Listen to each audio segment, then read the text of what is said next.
Hello and welcome back to your own YouTube channel as for Hindi 1 to 1 get से शुरू होने वाले phrases idioms और एक्सप्रेशन नंबर 26। आज हम बात करने वाले हैं गेट इन टच विद या फिर स्टे इन टच, जिसका मतलब होता है संपर्क में रहना। गेट इन टच इसका मतलब होता है संपर्क करना।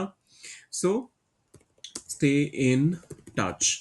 जब कभी भी आप इन टच का इस्तेमाल करते हैं तो उसके साथ आप हमेशा विथ का ही इस्तेमाल करते हैं। ये एक फिक्स्ड प्रेपोजिशन है। अब इन तीनों को ट्रांसलेट करके देखते हैं कि इसका इस्तेमाल कैसे होता है। मैं तुमसे जल्द ही संपर्क करूंगा। मैं I करूंगा, फ्यूचर की बात हो रही है तो क्या मैं शैल I विल का will इस्तेमाल करूं? I okay, will I will. अब संपर्क करने की बात हो रही है या फिर संपर्क में रहने की बात हो रही है? संपर्क करूंगा ओके, करने करने की की बात हो बात रही है। So I get in touch with stay तुमसे तुमसे विथ यू विथ अच्छा यू। हाँ हाँ I get in touch with you. I get in touch with you you. क्या तुम पुराने दोस्तों से संपर्क में हो? Are you are you in touch with old friends your old friends? अब देखिए यहाँ पर, वैसे जैसे आपने कहा, तुम अपने पुराने दोस्तों से संपर्क में हो ऐसा कहा नहीं जा रहा है। So are you in touch with old friends भी अगर आप कहेंगे तो सेंटेंस ग्रामेटिकली इनकरेक्ट नहीं होगा। वो अलग बात है कि थोड़ा बहुत जो नुआंसेस हैं वो मिसिंग लग सकते हैं। तो चलिए अभी की बात मान लेते हैं, यहाँ से योर ओल्ड फ्रेंड्स को हटा के सिर्फ ओल्ड फ्रेंड्स लिख देते हैं।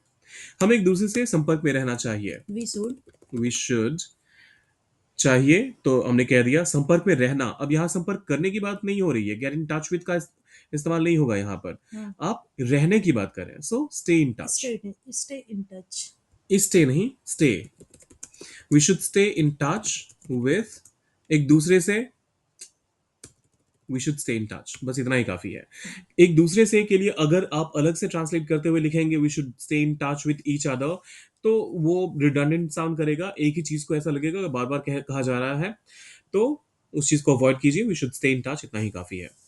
तो ये तीनों मेरे एग्जांपल्स थे। अब आपकी बारी है, फटाफट से जाइए कमेंट सेक्शन में और एक एग्जांपल आप डाल दीजिए, या तो गेट इन टच विद का या फिर स्टे इन टच विद का। और फिर जाने से पहले सब्सक्राइब, लाइक और शेयर को तो करना ही है। मिलते हैं जल्दी।